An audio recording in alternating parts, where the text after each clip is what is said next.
It is a great honor and a pleasure to be here, and thank you to Move for Parkinson's, and thank you to the Davis Phinney Foundation for inviting me to be part of this this amazing event today, and to look out at all of the faces who have been singing and dancing all along for the whole morning. I'm going to talk, and really to build on what Pat showed a bit earlier, to look at some of the ways that we can all, whether we're actually physically dancing or not, how we can integrate the way that dancers think about movement, about their bodies, about sequencing, how we can all integrate that into our daily lives, even when we're not actually dancing. So the first thing I want to emphasize is the transition from a world that might seem black and white, where we have limited choices, into a world of color, which is the world of the arts, a world where there are all kinds of nuances and all kinds of movements that are welcome and appreciated. As we always say in our classes, there is no wrong way to dance, and there is no wrong way to move. The program that we started in Brooklyn really started with one premise, and that is that dance and information that dancers have is really useful to people with Parkinson's. Our program has nothing to do with Parkinson's. I almost feel like I shouldn't be here, right? We have nothing to do with Parkinson's. Specifically, we don't talk about Parkinson's in the class. We don't mention symptoms in the class. We don't address those symptoms head on by saying, here's an activity we're going to do specifically for this. However, and this is a big however, everything that dancers do to train their bodies and train their brains is really useful for people with Parkinson's. And dancers are very enthusiastic, as you could see from Patrick, to share this information with you generously and broadly. So although the class is not about Parkinson's, everything we do is relevant to and addresses things that everybody in this room has to deal with. So why are these people smiling? Why do they have such happy looks on their faces? Well, they're dancing. They're engaged in a fun, joyful activity, and they're also learning some very specific strategies to help them manage their movements and their thinking process a bit better. So the first thing that we learned in setting up our program in Brooklyn is that context changes everything.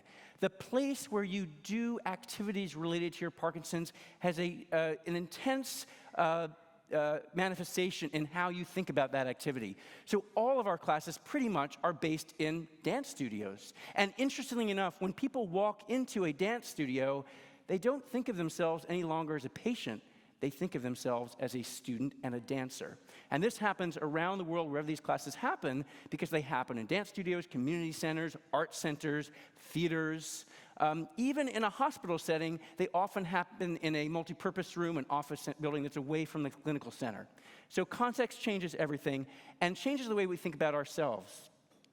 The second thing, as I mentioned at the beginning, we don't start out thinking about symptoms in this class. So in many ways, the experience is demedicalized. This is key. When our company was approached by a woman named Oli Westheimer from the Brooklyn Parkinson Group, she said, I hear people in my support group spending a lot of time thinking about, worrying about, being anxious about Parkinson's.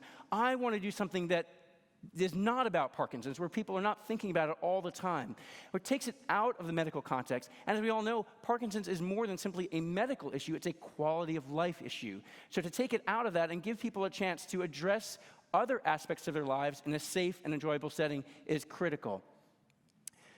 One of the things we emphasize is that we're not trying to solve any problem in our class. Nobody, and this goes back to what Al was saying, nobody in our class has a problem. Our class is a community that welcomes people of all different abilities and all different mobilities to learn an art form together. And the key here is on lifelong learning, right? When you're engaged in the process of learning something new, especially when it's something as enjoyable and creative as dance, or any art form really, your mindset changes. You're not there to solve anything. You're there to learn. So the emphasis is on possibilities. Our classes, which are done seated, standing, holding on to something at a bar, can be done by people at all levels. Everybody is included, and we emphasize what they can do rather than what they can't do. We don't start from a place saying, well, you can't do this and this, so let's see what is still available. We say, here's what we can do together as a group. This also goes back to what other speakers have said, particularly what Al was saying, is that everybody in the room contributes and everybody participates. That includes partners, spouses, care partners, health aides, yes, even neurologists come to our class. The ultimate transition that happens, even if it's just for that hour and a quarter that our class happens, is that people who think of themselves or who are identified by society or by the medical profession as patients become dancers. Not only from an external perspective, not only through their friends and family who are there in the class with them, but to themselves. I am a dancer. And when people think of themselves as dancers, they tend to take care of themselves a little bit differently than if they think of themselves as a patient. They start to think, not only am I a dancer, but they start to think the way a dancer thinks about nutrition, hitting some of the 5 elements here, about complementary care, getting the physical therapy and exercise that they need, cross-training, and about the support that they need emotionally to do this. And in that transition, they take ownership of themselves in a very different way. They become part of a community. They become part of a community that welcomes them and that is focused on something unrelated to Parkinson's. This is a community that's focused on art, focused on creativity, focused on dancing together, focused on enjoyment. So let's look a bit more at this thing called dance, because I think some of us have an understanding that dance is a wonderful form of exercise, and you are absolutely correct. Dance is a terrific form of exercise. It gets the heart rate going, it's great coordination, it builds strength, it builds flexibility, and in this way, it's a wonderful synchronizing element to many other aspects that are already recognized in Parkinson's management: exercise, fitness, yoga, tai chi, physiotherapy, Zumba as something that's based on some forms of dance, but it's essentially a fitness regimen, all right? But in looking at these other forms, we start to see dance highlighting various elements of quality of life, of daily activities, that I would say sets it out a bit differently, and I'm sure Pat would agree with me on this. And in this way, actually touches on 4 of the 5 elements, everything but medication, that is particularly important to living well. So let's look at some of those elements. So first, in terms of exercise, we tend to look specifically at strength and stamina, flexibility, right? Being able to stretch and keep our muscles as fluid as possible. Postural stability, right? Making sure that we can support ourselves as we walk, as we run, as we get around the house.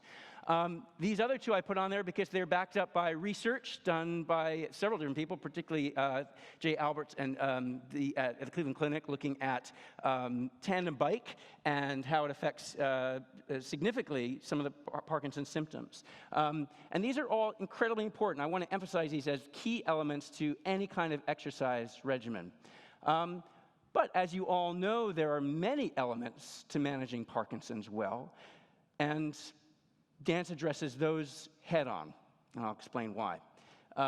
Here are a couple of things that we have found in research that's been done on, preliminary research done on dance classes, that addresses some pretty astounding things. And these things are relevant to other movement forms, not just dance, but are particularly highlighting this. I'm going to just talk about 2 of them here. One is movement sequencing. So what people with Parkinson's tell me again and again is, I have trouble figuring out how to get from point A to point B. Well, that's essentially what choreographers do. Choreographers spend their lives trying to figure out how to get dancers from point A to point B and make it look beautiful and rhythmic and entertaining for an audience. When you think about the way that dancers think about movements, it's always about making a sentence of movement. And it's that skill that, for some people, starts to go away. So the movement sequencing that happens in jogging is pretty simple. Right, left, right, left, right, left, right, left, for about half an hour. The movement sequencing that happens in dance class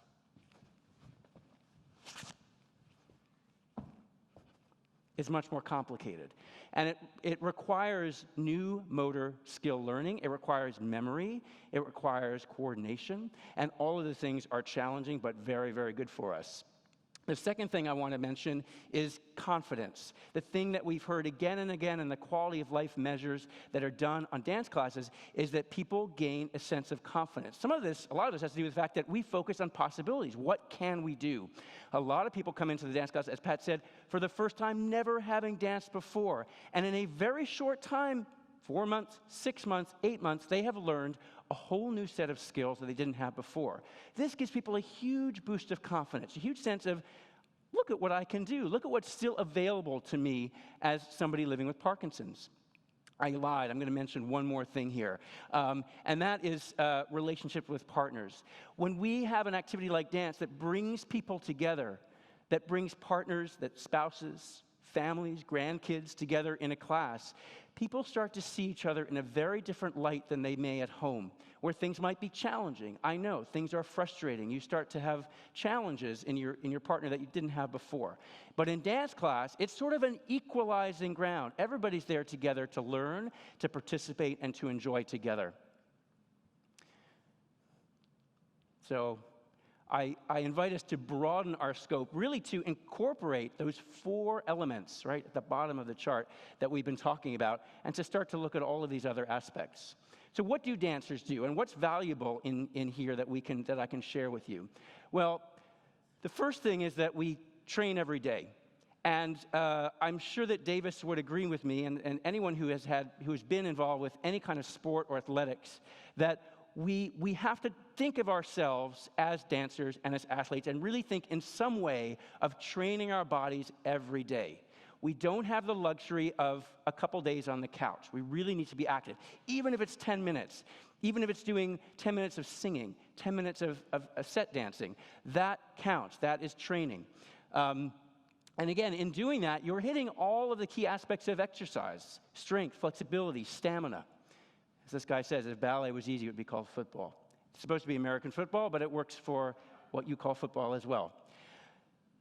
Dancers don't just launch into movement without preparing for it. We think very hard about it before we go. In fact, we spend a lot of time thinking about it. It's called rehearsal. And we spend a lot of time preparing for it. It's called class and rehearsal. And then we go. So it's this process. We don't do anything without thinking about it, preparing for it, and going. And what this is actually is a movement plan. So before you do a complicated activity, you have to think, I set up, I'm going to do a turn, and here I go, and I do a turn, right? And I have practiced that for about 32 years, but also I still had to think about it, and I still had to prepare the right way. If I don't prepare the right way, nothing happens. I'm astounded by how few people I see wearing some kind of MP3 player or iPod, because music is probably the best guide we have as human beings to rhythm, mood, movement sequencing, and fluidity. You'll see, and I'm sure anyone who's been in a dance class, I'm sure Pat would agree with me, when you see the music come on, you all saw it today, many of you felt it. When the music comes on, it is the best guide that we have. It is a coach. It is a mentor. It tells us when to step. It tells us how quickly to step. So I would recommend, in addition to having a pack of your medications with you and a list of your medications, to have one of these. And I'm not doing product endorsement. This could be any brand, okay? But this is a great key. A lot of participants in our class who have discovered this walk around with that. And if they start to get locked or frozen, they actually put on their favorite tune, which is synchronized to be the same cadence that they have when they walk. And they use it as a wonderful tool. And of course, it's enjoyable too. It's not just a tool. All right, so this guy right here has a very difficult task. He has to lift this woman named Julie over his head every night without fail. This is a piece of Mark Morris's called L'Allegro. And if he were to do that as a mechanical goal, it would be quite stressful for him. May already be stressful anyway. And if he were to think of it simply in terms of this lift I have to do, it's difficult. But he doesn't think of it that way. The two of them, Julie and Peter, work together to create an image. And the image is of a bird in flight. This is a section of the piece where we're trying to imitate birds. And because they're both thinking of this image, it takes away the burden, the weight, the effort, and turns it into art. And that essentially is what we can all do, is leveraging the power of imagery to think about not just moving our arm up and down, but to think about moving our arm like a beautiful swan. And what this does is well, two things. One, it liberates you and gives you a whole new vocabulary. It allows you to tap into your imagination. And your imagination is a very powerful tool. The second thing that it does in our class is it allows people of all levels and abilities to participate. Because if the task was to say, I'd like everyone to lift his or her arm up to here, I would say a third of the class is unable to do that. Their shoulders are stiff, it hurts, they're not able to do that in terms of what strength they have. However, everybody in the room has the ability to use their imagination to move like a swan. And in doing that, everybody is empowered to participate in the act of movement. Dancers are told again and again in their training to give movement meaning. Very much like actors. When you're saying a line, it's not just a line. It's your feelings, it's your emotion, it's your character. You have to believe in every single line that you say, and a dancer has the same challenge. We have to believe in every single movement that we do. We have to know why we're doing it. It has to be intentional. And this is true for everybody in this room as well, in the general population as well. But it's not just a reach, it's you're reaching for something. It's not just a step, you're stepping forward to present yourself. So this kind of intentionality, what I would maybe even call gravitas, is very, very fundamental to dance training and really relevant to what happens in our classes. And this really dovetails with what we've been talking about. One of the main themes today is building the sense of community. It's very rare in a dancer's life that you get a solo. Maybe once, maybe twice. Most dancing occurs, whether it's social dancing or concert dance, which is my background, most dancing is done in groups. And thank goodness, because it's much easier and much more fun to dance in a group. What happens when we dance together is that we form bonds that previously did not exist. They're bonds that don't exist necessarily and don't get formed when we just talk to each other, when we have a drink together.